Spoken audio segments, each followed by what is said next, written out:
আদিবাসী নাচের মধ্য দিয়ে এই পথসভার আয়োজন করেছেন এখানকার তৃণমূল কর্মীরা।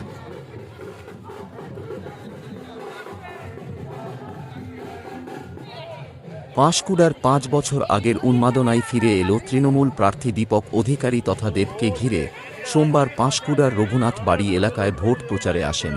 আকাশি রঙের টি শার্ট পরে হুড খোলা গাড়ির মধ্যে উঠতেই হাজার হাজার কর্মী উচ্ছ্বাসে হাত মেলানোর জন্য ফেটে পড়েন। বেশি উন্মাদনা দেখা যায় মহিলাদের মধ্যে, তাকে মোবাইল বন্দি করতে হুড়োহুড়ি পড়ে যায়। এদিন যে রাস্তার মধ্যে এসেছিল, রাস্তার দু পাশে ব্যাপক ভিড় ছিল, রাস্তার দুধারে মানুষের সঙ্গে হাত মিলিয়ে এগিয়ে যাচ্ছে। সঙ্গে আকাশ পথে ড্রোনের নজরদারি ছিল। রাস্তার দুই ধারে মানুষ এত আনন্দ পেয়েছে যে ওই দিন রাত্রে হয়তো খাওয়া দাওয়া ভুলে যাবে।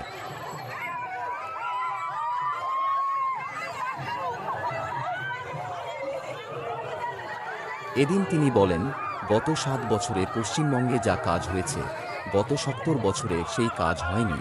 আমি মন প্রাণ দিয়ে ঘাটাল লোকসভার মানুষের পাশে ১০০% থাকার জন্য চেষ্টা করছি। আর আমি মানুষের পাশে থাকি বলে আজকের দিনে মানুষ কত ব্যস্ত, তা সত্ত্বেও মা বোনেরা, দাদা দিদিরা, দাদু ঠাকুমারা এত কাজ থাকা সত্ত্বেও এই পথসভায় উপস্থিত হয়েছেন।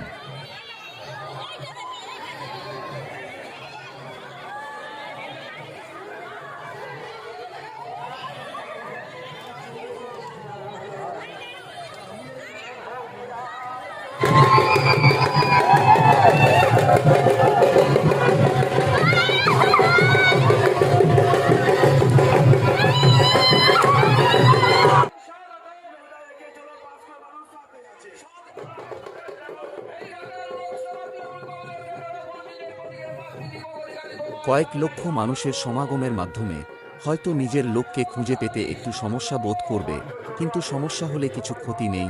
বড় গলায় বলতে পারবো, সেই রূপলী পর্দার নায়ক দেবকে তো কাছ থেকে দেখেছি, সঙ্গে আমার মোবাইলে ছবিটাও তুলতে পেরেছি। তো